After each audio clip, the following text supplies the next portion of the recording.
So, hello everybody, it's Jillian. So I wanted to just say, well, it's been a busy night last night, a lot of energy, and of course I'm up early. My dog was up a little bit late last night, but she had to do what she had to do. Frequencies are crazy, and she's also purging out her own stuff. And so I see other people that are up as well, and it's about 6:57, and I was actually up earlier than this because I took a shower and then I mopped all the floors and swept them and everything and cleaned off the rugs and all that. And, just did what I had to do to keep up the place, of course. And so, yeah, yesterday I noticed that my pee smelled like ammonia. I'm like, oh, interesting. And that also was an indicator like about a month ago, right before I got the co-infection. Now, I'm not saying that I'm going to get another infection. That would be as debilitating as it was, but there, when you are out there with people out there, right, and you are bringing stuff into your body, and then hold on, and then your throat is releasing stuff, and so that's why I was mentioning, like, I was touching my lymph nodes, because when you are around people and then you feel the buildup in the back of your throat, then you know that your immune system is working exactly the way it's supposed to. And so when your immune system is working exactly the way it's supposed to, it's going to then build up stuff, and then you have to hawk it out. And you eat food and hawk it out. And so that's why you must understand your alimentary canal. You must understand how to build up this part of your body and build up the muscles in your diaphragm so you can blow your nose, so you can keep hawking out loogies, and then understand your sphincter to get the poop out, without using aggressive elements to force the prostaglandins to then push everything out. You know that you must be able to deal with both parts of each end of the spectrum as far as your alimentary canal. And so your alimentary canal is like your mouth to your anus, and then all the points in between do get blocked up. And you have to be able to know that over time, you're going to have to release the blockages, and it's going to take time. It is a layer by layer thing. And so yesterday I was super energetic, of course, because I had like those 4 shots of espresso. And so I was working on some stuff, and I also worked on the one chapter it's called like the cancel culture. And it'll be a very brief synopsis of just a little bit of the legal wranglings that I dealt with the last, 6 years, really more so in 2018 and 2019. That was the 2 years of just the justice system. 2 years of the justice system. And then my lessons around that. I don't mention any names. Obviously, if you were around during that time and you know who the players are, you'll know who I'm talking about. I'm not slamming them. I'm not doing anything that's going to embarrass them. It's more about my side of the story, and so you understood what I went through. And I contributed to the mess as well, okay? It wasn't like I was innocent in all this. I shot right back with just as much energy and venom as they were shooting right before. So it's like when it's all said and done, everybody was torturing each other, and we're coming from our demons. And so this is why then community standards on Facebook has become really aggressive, because they know how aggressive people are when they're going to extremes. And so I did talk about the cancer culture and that side of it. And then also explaining, in my opinion, what cancel or cancer is. And so, like I said, I'm going to give you a lot of information, and it's going to show just my awareness of my contribution, and then what others, contributed to, without mentioning names. And so 100 years from now, when someone reads that, if people are dead or whatever, they're just going to say, okay, this was what happened back then. And there's an actual Wikipedia article about the cancel culture and what people were doing between 2010 and 2020. They were slamming each other left and right.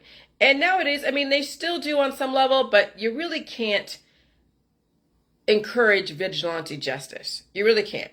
And so, when you have your demons running you and you can't do anything but either yell or scream on Facebook or call someone and say, knock it off, or use the justice system, there's such thing as overusing the justice system or not using it enough. And so everything is a balance. And so I think I use the justice system way more than I'll ever want to use it again. Now that I've had so much experience with it, I mean, if I had to use it, I would, but I don't want to.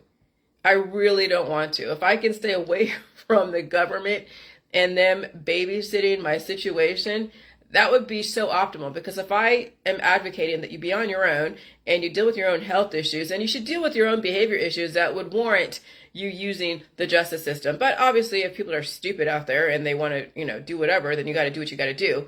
And so I also talked about my interview with the FBI, or not really interview, but my voluntary interrogation because of the death threats and all that stuff. And so that way you can see what it's like to go and talk to the FBI, and you understand where I came from on that end. And so, so it's just kind of a wrapping up of the last couple of years, so we all can move on. Because I know some of you are curious about. I did allude to certain court cases which you knew about in the beginning, and then there's another one that you didn't know about that it's over with, but you deserve to have some insight on that. So it's not like I'm keeping anything from you guys.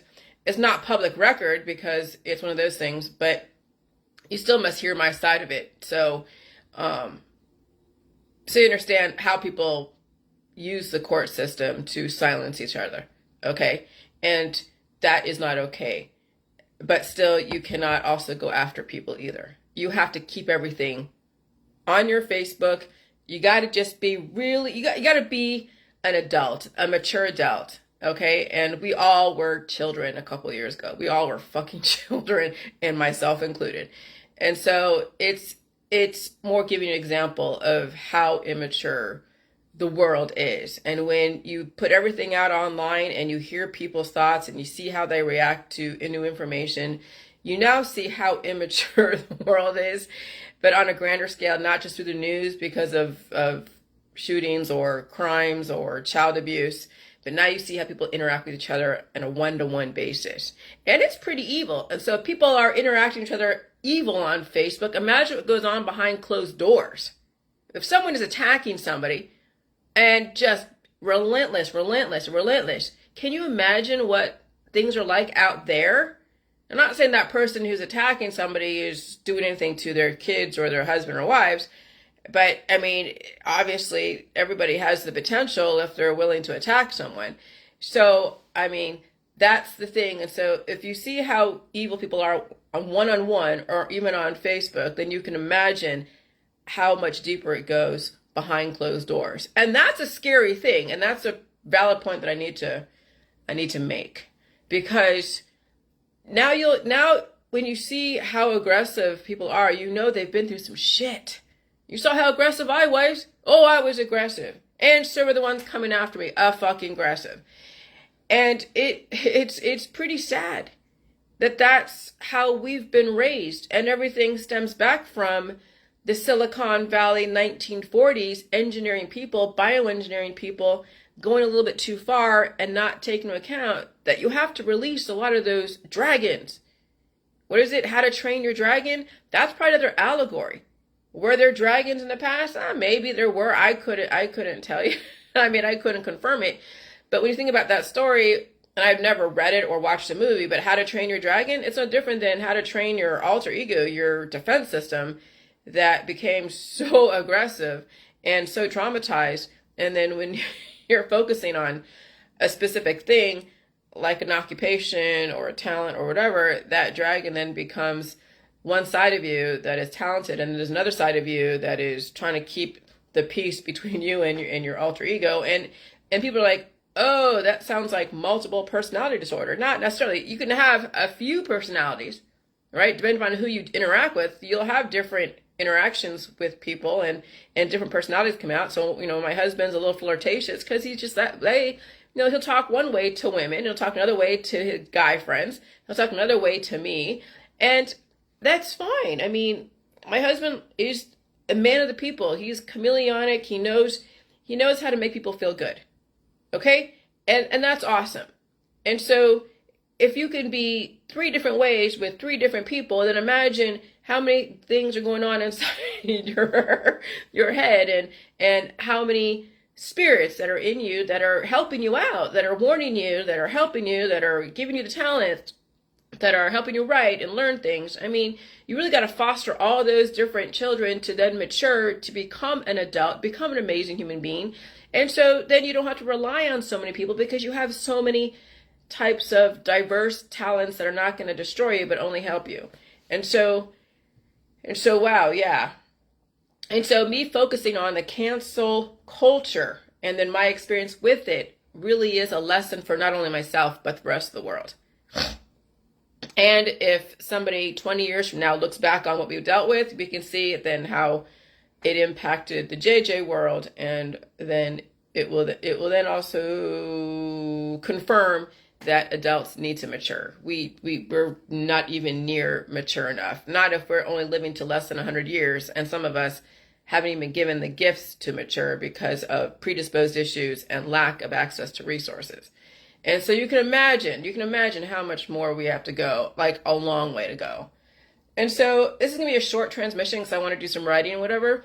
But yeah, I will talk about really loosely some of the experiences. But the whole FBI thing was pretty cool because they were doing the whole good cop, bad cop. They were trying to get into my phone. They had their ways of trying to see what kind of pictures I had on my phone without actually saying, hey, can we look at your picture? Or at least the first three. And so, and it's all the same thing. You put somebody under high stress, they'll do whatever. Their honesty and whatever will come out, or you'll see the monster take control and block.